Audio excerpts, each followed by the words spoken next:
I built a multi-million-dollar logistics empire from scratch over 10 years, only to watch my husband replace me with his 24-year-old mistress.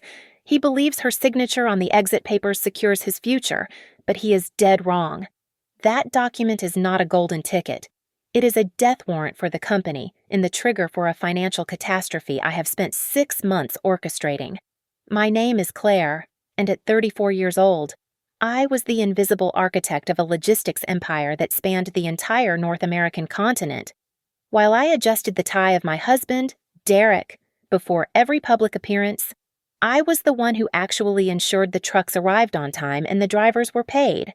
I stood in the center of the main conference room of Stellar Logistics, arranging the files for the shareholder meeting scheduled for the afternoon. We were on track to announce a profit increase of 200% over the last fiscal year. I had spent 10 years of my life sleeping under my desk and eating vending machine sandwiches to reach this exact moment. Then the double doors slammed open. Derek marched in, but he was not alone. Clinging to his arm was a girl who looked like she had walked straight off a beach in Miami. This was Tiffany. She was 24 years old, a social media influencer with a bright, vacuous smile and zero experience in supply chain management. The air in the room shifted instantly from professional silence to a suffocating tension. "Claire," Derek said, his voice loud enough for the assistants outside to hear. "Cancel the shareholder meeting. We are having an emergency restructuring session right now." I looked at him, then at the girl.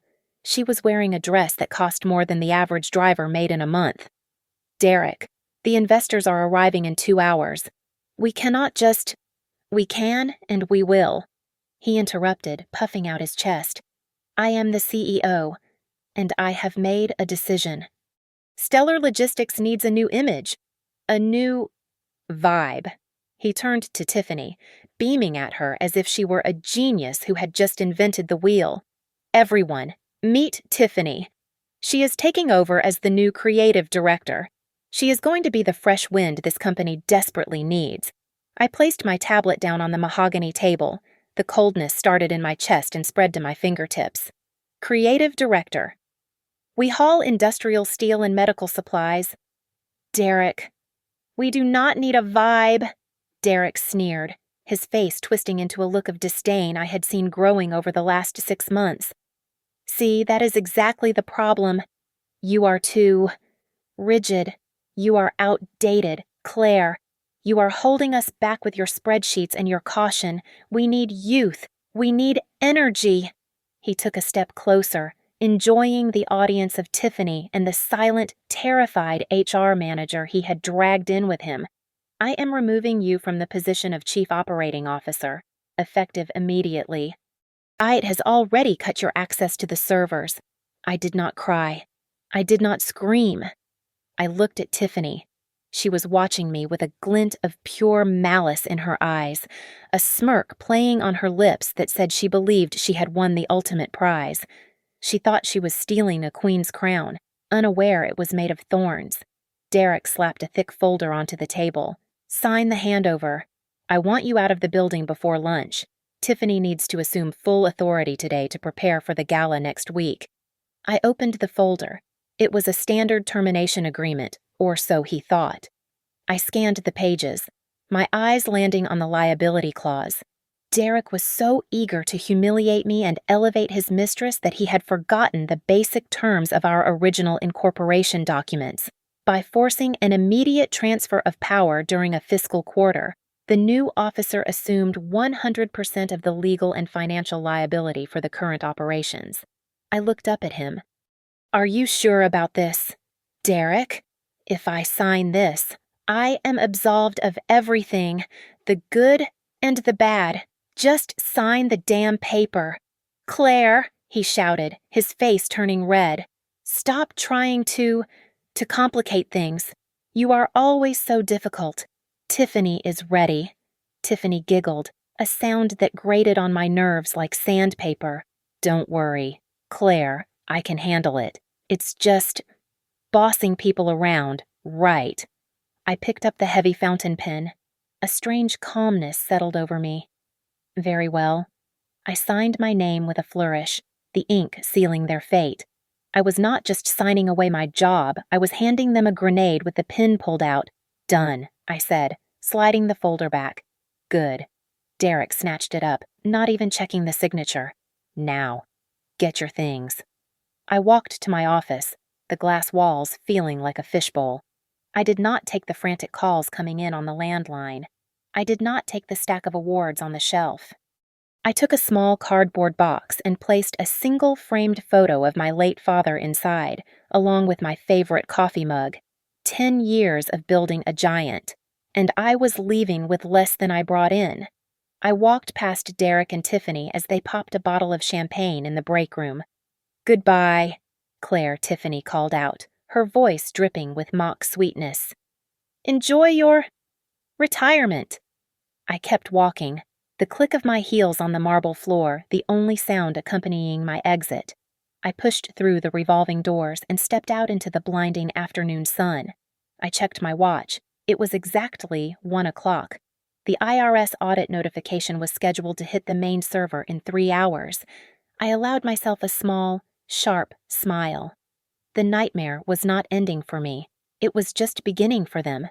The automatic glass doors of the Stellar Logistics headquarters slid shut behind me with a soft whoosh that sounded like the final breath of a dying beast.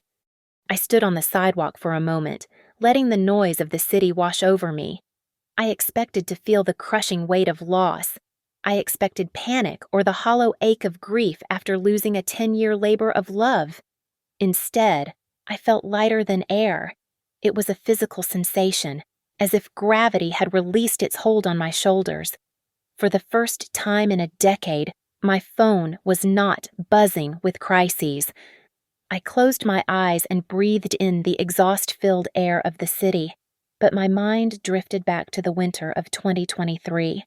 I remembered sitting on the bathroom floor at 3 a.m, laptop balanced on my knees, rerouting a convoy of medical supplies stuck in a blizzard in North Dakota. My fingers had been trembling from caffeine overdose and exhaustion. Downstairs, Derek had been hosting a cocktail party, his laughter booming through the floorboards as he charmed investors with stories of success he had never earned. He had not even known the trucks were stuck. He never knew. I pulled my phone from my pocket and dialed a number I had saved under the name Pizza Delivery. It rang once. It is done, I said into the receiver, my voice steady. Execute. The exit protocol. Are you sure? Claire Robert, my personal attorney. Asked. There was a pause on the line. Once we start this domino effect, there is no going back. I am sure, I replied, watching a pigeon peck at a discarded crumb near my shoe. He fired me. Robert. He wanted full control. I am just giving him what he asked for. I hung up and opened my banking application. This was the first step of the protocol I had designed 6 months ago. The day I found the hotel receipt in Derek's jacket pocket, the company credit cards used for the daily fuel expenses of our nationwide fleet were supplementary cards. They were linked to my personal credit line, a relic from the early days when the company had no credit history and relied entirely on my personal assets. Derek had never bothered to transfer them to a corporate account because he hated paperwork. I tapped the screen. Freeze card, freeze card, freeze card. Somewhere in Ohio, a driver was about to have his transaction declined at a pump. Next was the cloud server. Stellar Logistics ran on a proprietary routing algorithm I had written myself before we were even married. It was my intellectual property, licensed to the company on a month-to-month basis, another detail Derek had ignored. I logged into the administrator portal. I changed the encryption key and revoked the API tokens that connected the software to the company dispatch boards. Access denied. I whispered to the screen. I popped the SIM tray out of my phone. The small plastic chip fell into a metal trash can with a barely audible tinkle. That was the last tether. I walked 2 blocks to an electronics store and bought a prepaid burner phone and a new tablet with cash. I did not hail a taxi to the house I shared with Derek. I hailed one to the undeniable sanctuary of a penthouse apartment in the downtown district, a property I had purchased under a shell company 3 months ago. When I walked inside, The silence was absolute. There were no photos of us. There was no smell of his expensive cologne. I stripped off my business suit, the armor I had worn for too long, and stepped into the shower. The hot water scrubbed away the feeling of the office, the look of triumph on Tiffany's face, and the pathetic arrogance of my husband. I stepped out, wrapped myself in a plush robe, and sat on the velvet sofa overlooking the skyline. On my new tablet, I booked a first-class ticket to the Amalfi Coast for the next morning. The cost was $12,000, a sum that would have stressed me out yesterday. Today, it felt like pocket change. I poured myself a glass of wine and looked out at the city lights. My watch read 4 in the afternoon. Across town, in the office I had just vacated, I knew exactly what was happening. Derek and Tiffany were likely popping another bottle of vintage champagne, toasting to their brilliance. They were sitting in my leather chair, laughing, drunk on power and ignorance. They had no idea that the silence from their phones was not peace. It was the calm before the water receded from the shore, signaling the arrival of a tsunami.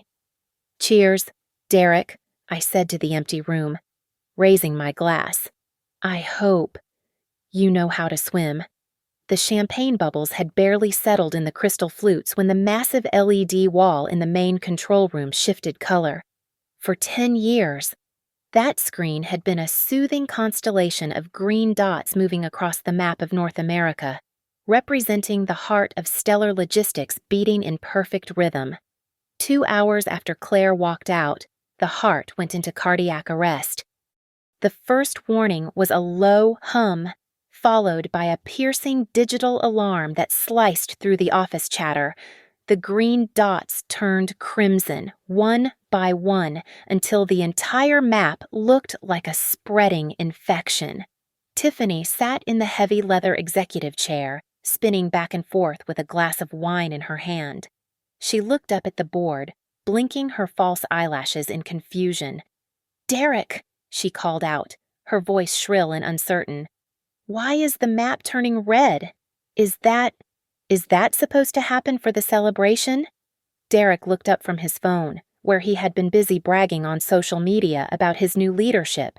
He frowned and walked over to the main console. "It is just a glitch. Claire probably forgot to update the server before she left. Typical incompetence." He was interrupted by the sound of a telephone ringing, then another, then 5 more. Within 10 seconds, the floor was a cacophony of shrill rings. The operations manager, a man named Miller who had worked with Claire since the garage days, burst into the office without knocking. His face was pale. "We have a problem," Miller said, his chest heaving. "I have drivers in Ohio, Texas, and Nevada on the line. The fuel cards are being declined. All of them." Derek waved his hand dismissively. "That is impossible. Just tell them to run it as credit, not debit." "They did." "Derek," Miller snapped, losing his patience. "The terminals are saying account frozen. We have 500 trucks carrying perishable goods sitting at pumps with empty tanks. If those refrigeration units run out of fuel, we lose the cargo." "I will fix it," Derek snarled, pushing Tiffany aside to get to the keyboard. "I just need to log into the admin portal and authorize a manual override." He typed in the username admin. He typed in his password. The screen flashed a harsh message. "Access denied. Please contact administrator." What Derek muttered. He typed it again, harder this time. "Access denied." Claire changed it, he whispered, a cold sweat breaking out on his forehead. She locked me out." "Well, call it," Tiffany yelled, standing up. "Do something." "The noise is giving me a headache," before Derek could scream back. A notification pinged loudly on the desktop monitor. It was an automated email marked with the high-priority red flag. The subject line read, "Internal Revenue Service. Confirmation of on-site audit." Derek froze. He opened the email. "Dear CEO," he read aloud, his voice trembling. "This is to confirm our agents will arrive tomorrow morning at 9 o'clock sharp to review the discrepancies in the quarterly filing as discussed." Tiffany snatched the paper contract she had signed earlier off the desk. Her eyes scanned the dense legal text she had ignored in her excitement. She stopped at paragraph 14. "Derek," she stammered, her hands starting to shake. "This clause. It says the acting chief creative director and primary signatory assumes full personal liability for all financial obligations incurred in the current quarter. That means me. Does that mean me?" "Shut up," Tiffany Derrick roared, slamming his fist on the desk. "I am trying to think." "Do not tell me to shut up," Tiffany screamed back, tears welling up in her eyes. "You told me this was just a title. You didn't tell me I would be going to jail for your taxes." The office outside the glass walls was in total meltdown. Dispatchers were shouting at drivers, trying to explain why they could not send funds. The routing system, without the proprietary algorithm key, had simply stopped issuing directions. Trucks were idling on highways, burning fuel they could not replace. Derek pulled his phone from his pocket. His fingers fumbled as he dialed the one number he had vowed never to call again. He held the phone to his ear, his heart hammering against his ribs. "The number you have reached is not in service," the automated voice said cheerfully. "Please check the number and try again." He dialed again. Same result. He threw the phone across the room, watching it shatter against the wall where Claire's diploma used to hang. The red light from the warning screen bathed the room in the color of emergency, reflecting in Tiffany's terrified eyes. They were the captains of a sinking ship, and the only person who knew how to patch the hull was already on a flight to Italy. At 9 o'clock in the morning, the heavy glass doors of Stellar Logistics opened, but it was not the employees arriving for work. It was a team of 4 agents from the Internal Revenue Service, dressed in identical charcoal suits, carrying briefcases that looked heavy enough to sink a ship. They did not wait for the receptionist to announce them. They marched straight to the executive suite where Derek and Tiffany were nursing hangovers from their premature celebration. "We are looking for the legal representative of the company," the lead agent announced, his voice devoid of any warmth. "According to our records updated yesterday afternoon, that is Ms. Tiffany." Tiffany, wearing sunglasses indoors to hide her puffy eyes, froze. She looked at Derek, then at the agents. I am just the creative director. I do not do taxes. Your signature is on the liability transfer." "Ma'am," the agent replied, producing a copy of the document she had signed without reading. "We need to see the expense reports for the last 3 quarters. Immediately. If you cannot produce them, we will begin seizing assets to cover the projected discrepancies." Derek Tiffany shrieked, her voice cracking.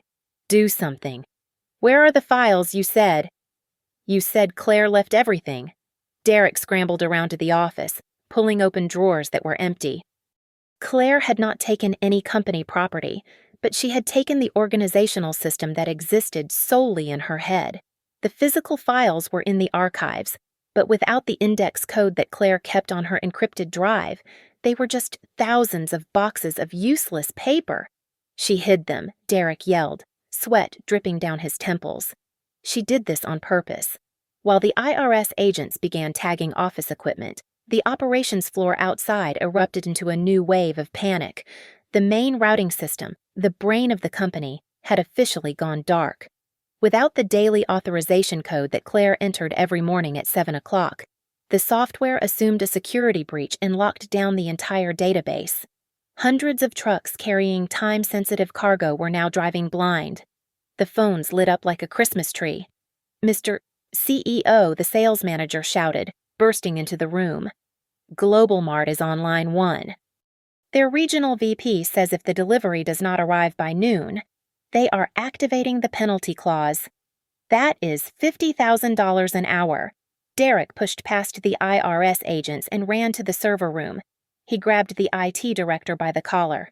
"Unlock it. Hack it. I don't care what you do. Just get the trucks moving." The IT director, a young man who had always respected Claire, shoved Derek's hand away. "I can't. The encryption is military grade." Claire wrote it. She followed the handover protocol perfectly. Derek. She deleted her user profile.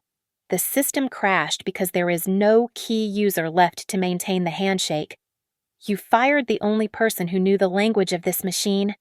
Derek stared at the blinking black screen. She planned this.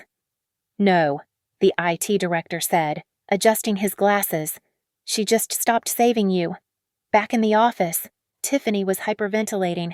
She threw a stapler at the wall, shattering it. You liar. You told me this was easy. You said I would just sit here and look pretty. You didn't tell me I would be the one waiting for the handcuffs. Stop crying, Derek snapped, though his own hands were shaking uncontrollably. I hate you, Tiffany screamed, mascara running down her cheeks. I am not going to jail for your stupid company, as if the universe wanted to twist the knife.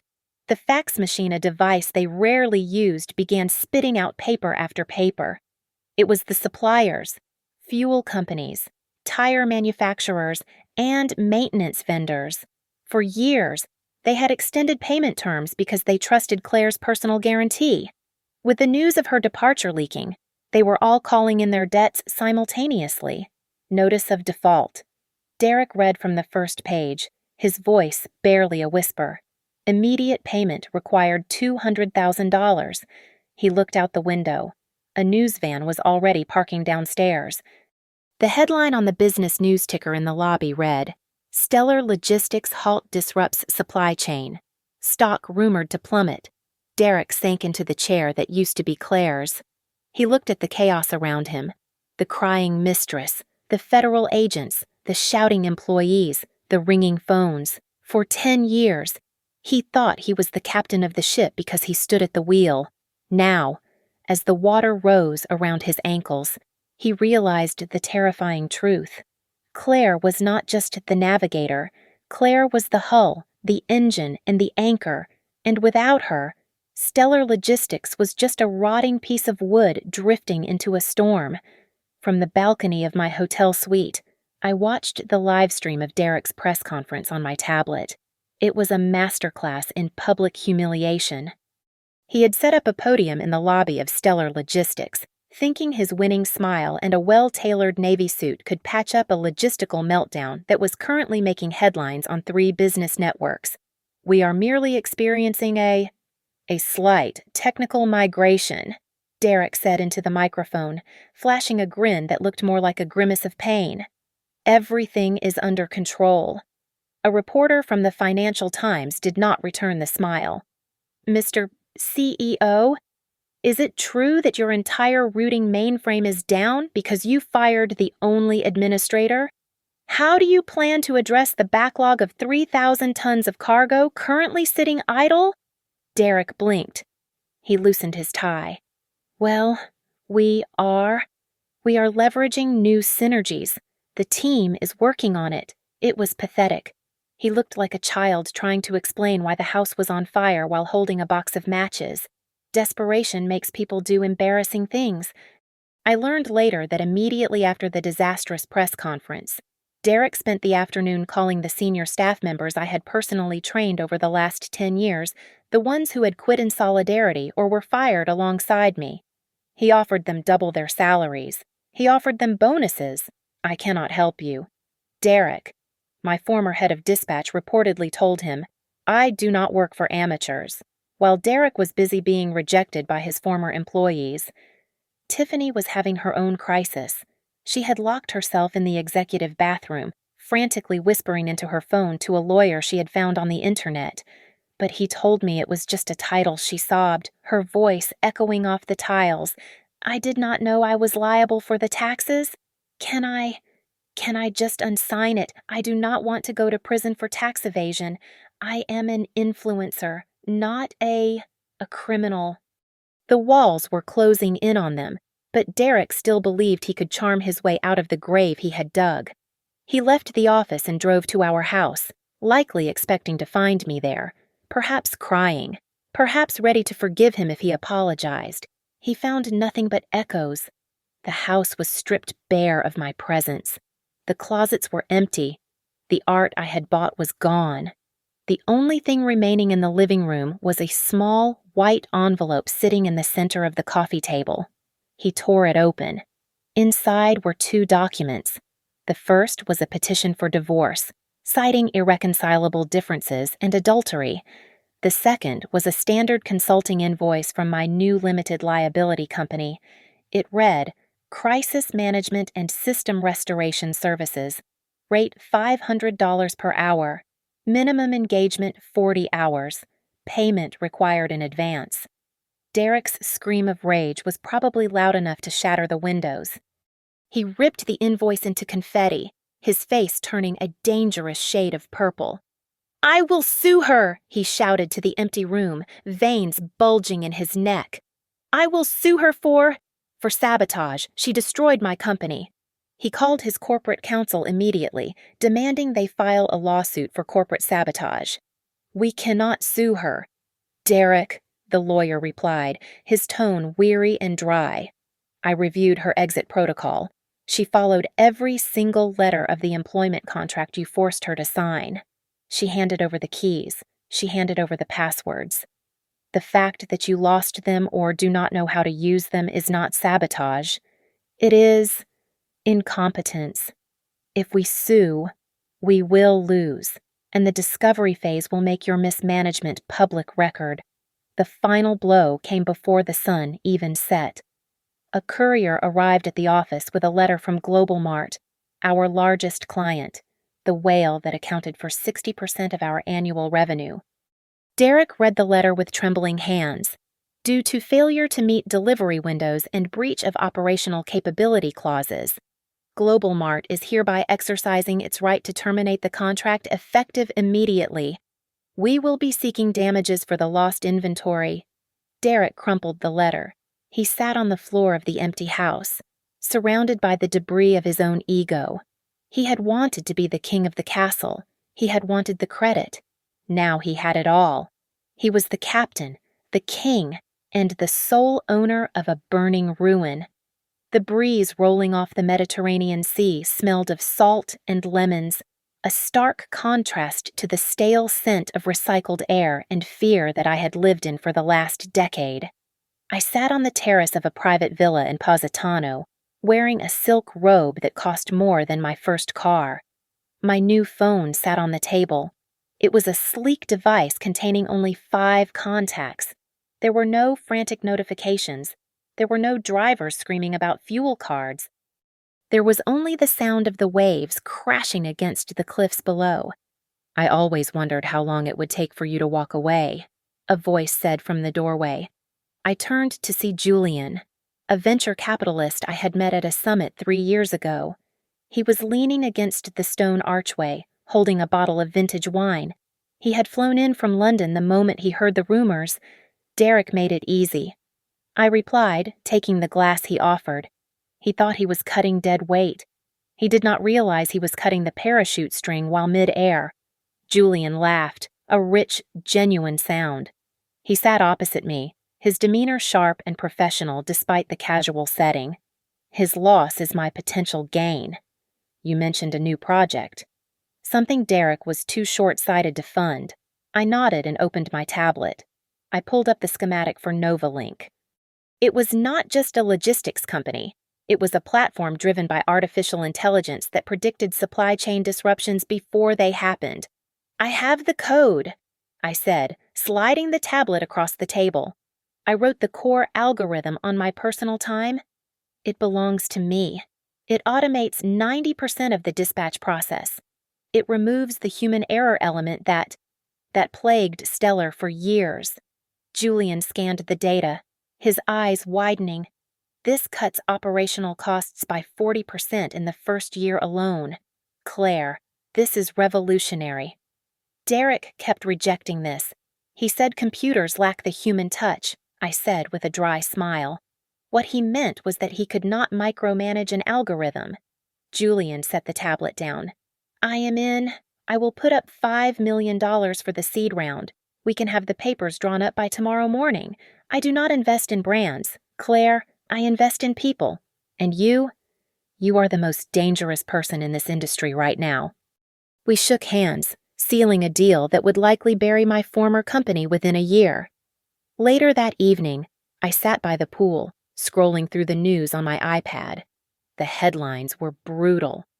Stellar Logistics stock plummets 30% in 2 days. IRS raids logistics giant. I felt a strange detachment, as if I were reading about a car crash involving strangers in a foreign country. There was no pity. There was only the cold satisfaction of physics cause and effect. A notification popped up. It was an email from a personal address I barely recognized. The subject line was in all caps. "Please help me." It was Tiffany. I opened the message. It was a rambling, incoherent wall of text. "Claire, please. You have to answer. The agents are still here. They are asking about offshore accounts and tax shelters I know nothing about. Derek is locking himself in his office and screaming. They said I could face 5 years in prison because I signed the papers. I am scared. I am so scared. Please tell them it was a mistake. I took a sip of my wine." I could almost hear her voice, shrill and trembling, realizing that the glamorous life she stole was actually a cage. I typed a reply, my fingers moving slowly and deliberately. "Welcome to the adult world, Tiffany. Good luck." I hit send and archived the thread. I then opened a new message window and selected a contact named Miller, my former operations manager who I knew had walked out the day after I left. "Miller." I typed, "I just secured $5 million in funding for the new venture. I need a director of operations who knows how to run a ship without leaking water. Salary is double what you made at Stellar, plus stock options. Who else is free?" The reply came 3 seconds later. "Everyone. Boss. We are all waiting for your call. When do we start?" I looked out at the horizon, where the sun was dipping below the water, painting the sky in shades of violet and gold. "Monday," I whispered to the ocean. "We start Monday." The courtroom smelled of floor wax and stale coffee, a scent that usually made me nervous, but today it smelled like victory.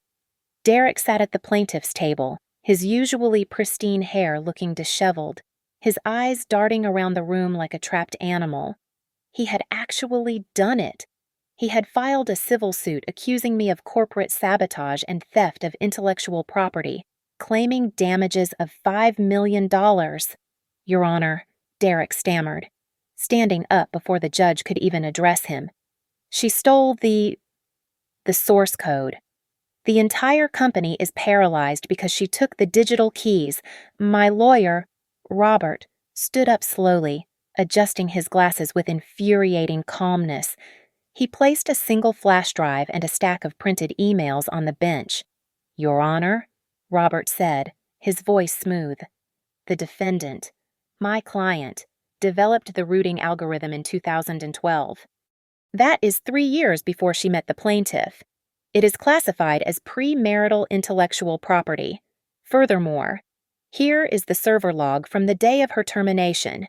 It clearly shows that the administrator passwords were reset to the default factory setting and emailed to the acting CEO, Ms. Tiffany. The fact that the plaintiff and his new management team lost these passwords or lacked the technical literacy to use them is not theft. It is gross negligence." The judge flipped through the documents, her expression hardening.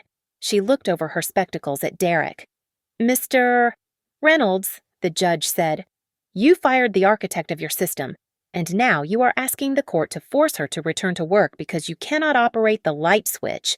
This motion is dismissed with prejudice." But she ruined me," Derek shouted, his voice cracking. "You have to make her fix it. I am losing $50,000 a day." "Bailiff," the judge said, banging her gavel, "clear the court." As we walked out, Derek's phone buzzed. It was not a text message. It was a notification from the corporate bank. Due to the pending IRS audit and the flagged suspicious activity regarding the sudden liability shift to a 24-year-old with no credit history, the bank had frozen all assets of Stellar Logistics. "No," Derek whispered, staring at the screen. "No. This cannot be happening. Things got worse before he even reached the parking lot. I opened my phone and saw a notification from Instagram. Tiffany was live. I tapped the screen. Tiffany was sitting in her car, tears streaming down her face, carefully applied waterproof mascara. Of course, she was speaking to her 200,000 followers. Guys, she sobbed, holding the camera close to her face. I have to tell the truth. Derek, he manipulated me. He forced me to sign those papers. I am just a victim here. I didn't know he was trying to use me as a scapegoat for his tax fraud. I am leaving him. And I am cooperating fully with the police. That witch, Derek screamed, watching the same video over my shoulder. I gave her a job. I gave her everything. He ran to the parking garage, only to find a tow truck lifting his Aston Martin into the air. A large man with a clipboard blocked his path. Mr. Reynolds, the repo man, asked. We have a seizure order for this vehicle in the penthouse on Fifth Avenue. Missed payments and breach of collateral covenant. You cannot take my car, Derek yelled, grabbing the man's arm. I am the CEO of Stellar Logistics. I am good for the money. I just need a few days. Take it up with the bank, pal, the man said, shaking him off. Derek stood alone on the concrete, stripped of his car, his home, and his dignity. He pulled out his phone and began dialing the numbers of our competitors, the very people he had mocked for years. Hello, John, Derek said, his voice trembling with desperation. Listen, I am looking to sell Stellar. Just a quick exit. I will give you a great price. It is a gold mine. I could hear the laughter on the other end of the line, even from where I stood. Derek, the voice on the speakerphone said coldly. Stellar is not a gold mine. Without Claire and without the software, it is just a fleet of leased trucks with empty gas tanks and a massive tax lien. It is a corpse. Nobody buys a corpse. Derek, they just bury it. Derek dropped the phone. It hit the ground with a crack, much like the sound of his life breaking into irreparable pieces. I put on my sunglasses and walked to my waiting car, leaving him standing in the exhaust fumes of the life he had destroyed. It took exactly 90 days for the empire I built over a decade to crumble into dust. On a rainy Tuesday morning in March, Stellar Logistics officially filed for Chapter 7 bankruptcy liquidation. The headline was buried on page 6 of the business section, a fittingly quiet end for a company that had made so much noise while dying, while Derek was sitting in a bleak office signing surrender papers to a court-appointed trustee. I was sitting in a glass-walled conference room on the 45th floor of the World Trade Center. The air smelled of fresh espresso and success. Across from me sat the vice president of logistics for Global Mart, the same man who had terminated his contract with Derek just weeks prior. This platform is incredible. Claire, he said, tapping the screen of the tablet running my Novalink software. It predicts weather delays 3 hours faster than the National Weather Service. We are ready to sign. Exclusive contract. 2 years. I am glad to have you back on board. Tom, I replied, signing the digital document with a steady hand. This time, you are paying for the technology, not just the trucks. The contrast between my ascent and Derek's descent was almost mathematical in its precision. With his assets frozen and his reputation in tatters, Derek had been evicted from the penthouse. He had no choice but to move back into the guest bedroom of his parents' house in the suburbs, the same room he had occupied as a teenager. He was 40 years old, sleeping in a twin bed, listening to his mother complain about the electric bill. Tiffany fared no better. Her attempt to play the victim worked only partially. The judge took pity on her ignorance, but not her signature. She received 3 years of probation and 500 hours of community service for signing fraudulent financial statements. A photo of her picking up trash on the highway in a bright orange safety vest went viral, effectively ending her career as a beauty influencer. The comments section was brutal, a digital graveyard of her vanity. That evening, I hosted the launch party for Novalink at the most exclusive rooftop venue in the city. The flash of cameras was blinding as I stepped out of the limousine. A giant blow-up of the current Forbes magazine cover stood at the entrance. It featured me, standing tall in a crimson suit, with the headline, "The Phoenix of Logistics: How Claire Reynolds Reinvented the Supply Chain." Inside, the room was filled with industry titans, investors, and the loyal employees who had followed me from the wreckage of Stellar. I was laughing at a joke made by Julian when I saw a commotion near the velvet ropes at the entrance. Through the floor-to-ceiling glass wall, I saw him. Derek was arguing with the security guard. He was wearing a suit that I recognized one I had bought him 5 years ago, but it now hung loosely on his frame. He looked haggard, unshaven, and desperate. "Please." I could hear his muffled voice through the glass, though I could read his lips perfectly. "Just tell her it is Derek. She will want to see me. I am her husband. I just need to talk to her for 1 minute." The security guard, a man named Frank who used to drive for Stellar before I hired him to head security at Novalink, crossed his massive arms. "You are not on the list." "Sir," Frank said, his face stone cold, "and Ms. Reynolds does not have a husband. She is single." Derek looked up and saw me. Our eyes locked through the pane of glass. He pressed his hand against the window, his eyes pleading, filled with a mixture of regret and a pathetic hope that I would save him one last time. He looked like a ghost haunting a feast he was no longer invited to. "Claire," he shouted, the sound faint but audible. "Claire, please." I held his gaze for 3 seconds. In those seconds, I remembered the humiliation in the conference room. I remembered the smirk on Tiffany's face. I remembered the 10 years I carried him on my back. I did not feel angry. I did not feel sad. I felt nothing. I turned my back on him. "Is everything all right?" Claire Julian asked, noticing the disturbance. I took a sip of champagne, the bubbles dancing on my tongue. "Everything is perfect. Julian, just a shadow from the past fading away." I walked back into the warmth of the party, leaving Derek standing alone in the cold, separated from my world by a wall of glass he could never break through again. He was a parasite looking for a host, but the host had finally learned to close the wound. It cost me exactly $5,000 to buy the trademark and remaining assets of Stellar Logistics at the bankruptcy auction.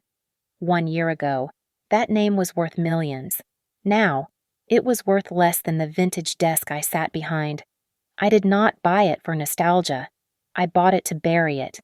I had gutted the old headquarters, tearing down the gray cubicles that smelled of oppression and replacing them with glass, light, and open spaces. It was no longer a trucking dispatch center. It was now the headquarters of the Reynolds Initiative, an incubator and training center for female entrepreneurs. The irony was delicious. The building where my husband had told me I was obsolete was now a factory for women who were becoming unstoppable. Derek did not know this. Of course. He had spent the last 12 months spiraling down the socioeconomic ladder. Through my private investigator, I knew he was currently working as a junior sales associate for a discount mattress warehouse on the edge of town. It was a humiliating fall for a man who used to fly private, but it apparently had not crushed his entitlement. He had contacted my lawyer repeatedly, demanding a face-to-face meeting to discuss a final spousal support settlement before he would sign the divorce papers. He claimed he was owed compensation for the emotional distress of the company's collapse. I told my assistant to let him in. I waited for him in the executive suite, the very room where he and Tiffany had mocked me. When the door opened, the man who walked in was a faded photocopy of the husband I once knew. His suit was ill-fitting and shiny at the elbows.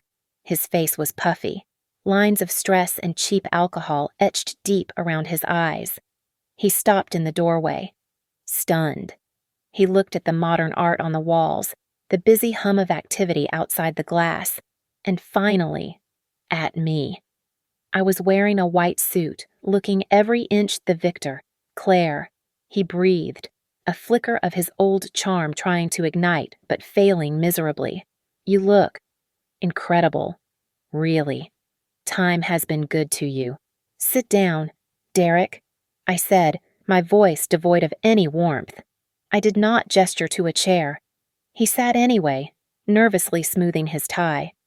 Look, I know things ended badly, but I have had a lot of time to think about us, about what we built. He leaned forward, his eyes filling with a practiced sincerity that made my stomach turn. It was Tiffany. She manipulated me. Claire. She was young, and she whispered things in my ear, and I was foolish. But I never stopped loving you. I realized that the moment you left, we were a dream team. Imagine what we could do if we combined forces again. I could come back, help you run this place, just like old times. I watched him for a long moment. It was fascinating to witness the depths of his delusion. He actually believed that after everything, after the humiliation and the betrayal, he could simply smile his way back into my bank account. Is that why you came here, Derek? I asked softly. To offer your services. Well, he stammered, licking his dry lips. And the settlement. I am destitute. Claire. The lawyer said I am entitled to something. I helped build your career, a lump sum. Maybe $500,000. It would help me get back on my feet so I can be the husband you deserve again. I opened the drawer of my desk. I prepared something for you. I think you will find the figures inside very interesting. Derek's eyes lit up with greed. He exhaled sharply, his shoulders dropping in relief. He thought it was a check. He thought I was still the woman who fixed his messes, the wife who would pay any price for peace. I slid a thick, heavy black binder across the polished mahogany surface. It stopped right at the edge, inches from his hands. What is this? He asked, reaching for it. Open it, I commanded. He flipped open the cover. His smile faltered instantly. It was not a check. It was a spreadsheet. A forensic accounting spreadsheet, to be exact. Page 1. I narrated calmly as he stared at the rows of numbers. Detailed records of the funds you siphoned from the Employee Pension Fund between 2020 and 2024. Page 10 invoices from a shell company in the Cayman Islands that you set up to bill Stellar Logistics for consulting services that never happened. Page 50.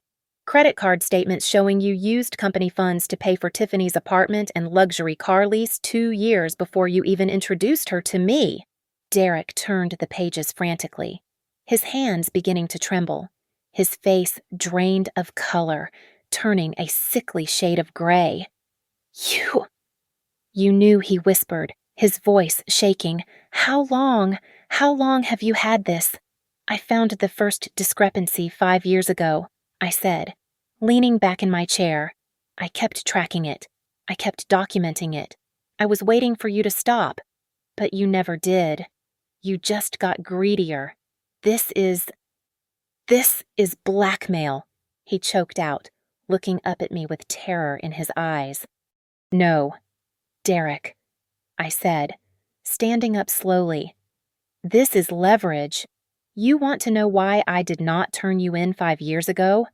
I asked, my voice barely rising above a whisper, yet it echoed in the silence of the office like a gunshot. Because prison was too easy for you. Derek, I wanted you to lose the company first. I wanted you to lose your reputation, your home, and your pride. I wanted you to stand exactly where you are standing right now, with absolutely nothing left to lose but your freedom. Derek stared at me, his eyes wide with a dawning horror. He looked down at his hands, which were trembling so violently he had to grip the edge of the desk to steady them. I slid the divorce papers on top of the thick black binder.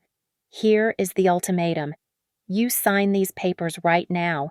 You waive all rights to spousal support, assets, and future claims. You walk out of this city and you never speak my name again. If you do that, well, maybe I will keep this binder in my desk instead of mailing it to the federal prosecutor. It was a trap, of course. But fear makes men blind, and Derek was currently blind with terror.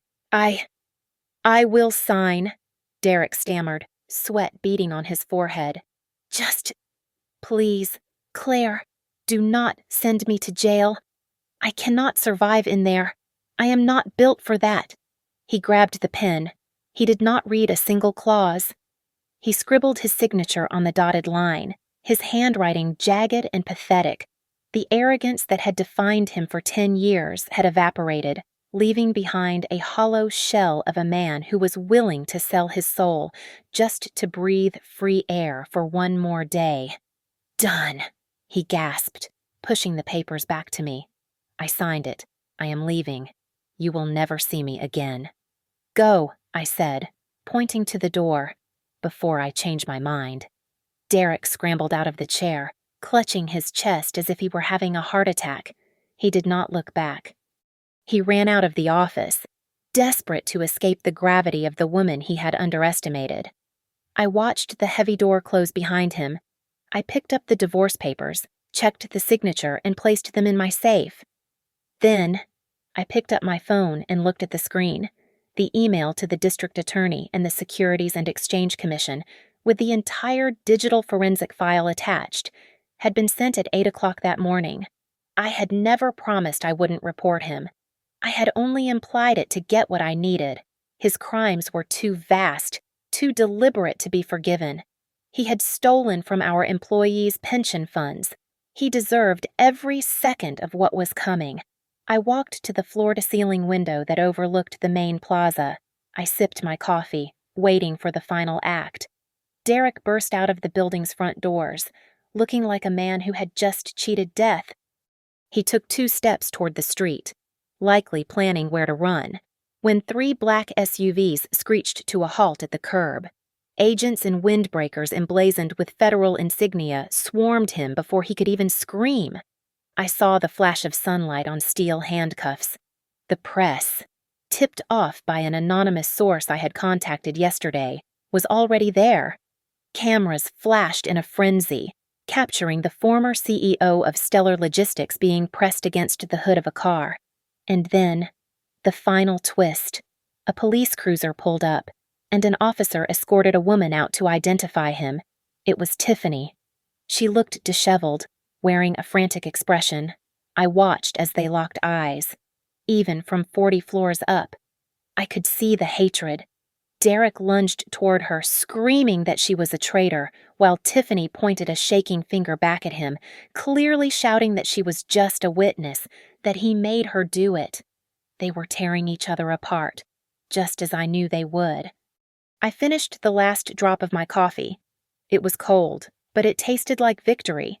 The man who had tried to erase me was now being erased from society, his legacy reduced to a mugshot and a cautionary tale. Ms. Reynolds, my assistant called softly from the doorway. The strategy team is ready for the expansion meeting. I turned away from the window, leaving the wreckage of my past on the pavement below. I am coming, I said with a genuine smile. I walked into the conference room, my head held high, ready to build something new. The best revenge was not seeing him in handcuffs, though that was deeply satisfying. The best revenge was living a life so brilliant, so successful, and so full of purpose that he could never touch me again. Thank you so much for listening to this story. Please leave a comment below letting me know where you are tuning in from. I would love to hear your thoughts and connect with you all.